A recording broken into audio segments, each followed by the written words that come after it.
Hello, Kit Crowne here, your mortgage consultant for life. Welcome to this week's Mortgage Moments video. I'll have a new short video on a mortgage or financial fitness topic every week. So please make sure to follow my YouTube channel or visit the Mortgage Moments section on my website, kitcrowne.com, for the latest video. Some of life's stories are sad, unimaginably awful.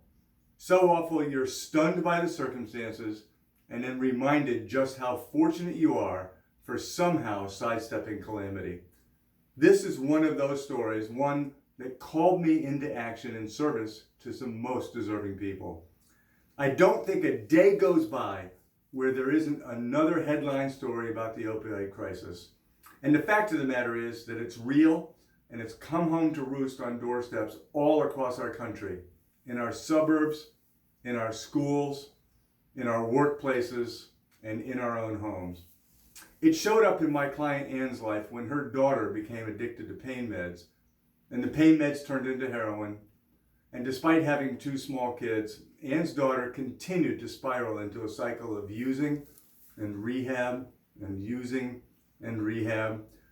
Ann, like any parent, did what she could to help break the stranglehold that opioids had on her daughter's soul.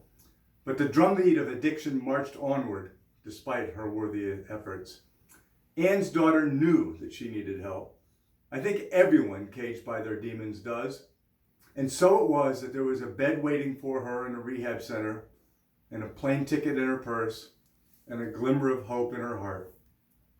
Maybe it was a one more time before I quit moment. No one will ever know. But the day before she was to leave, she bought some more heroin. And it was this dose that proved to be her last. One of her young sons came home from school to find her dead on the floor, and the 911 calls went out. And then the calls to Ann and Ann's ex-husband, calls that no parent should ever have to field. And then the blur of a funeral that never should have happened, and the salty brine of tears rendered by sadness and anger that can never cleanse one's soul.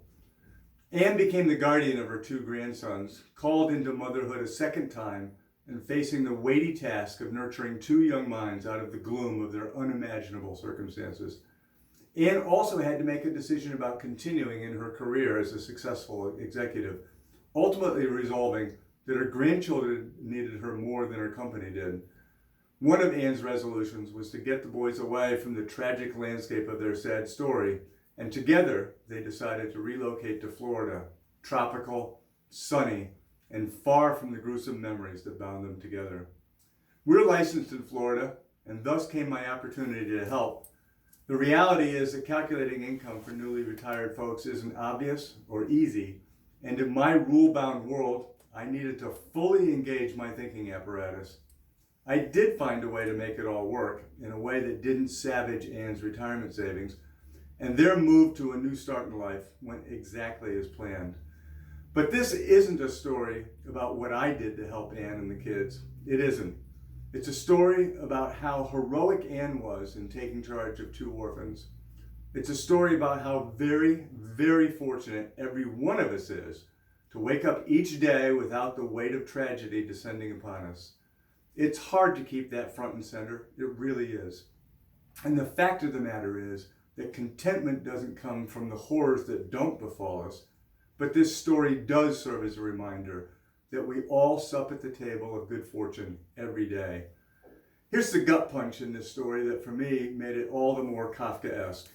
The person who delivered the heroin was Ann's ex-husband and the father of this tragic young mother who died too soon. And in a bizarre twist, he took the long way to his daughter's home after the 911 call to stop and buy some more heroin for himself. I'll say it again, we all sup at the table of good fortune every day. Well, that's it for this week. Thanks for watching. Remember always that I'm here every day to help solve the problems that living life on life's terms sends your way. Keep my number close by so that you can reach me anytime you need my help, or anytime someone that you care about needs someone who will care about them as much as I care about you. See you next week.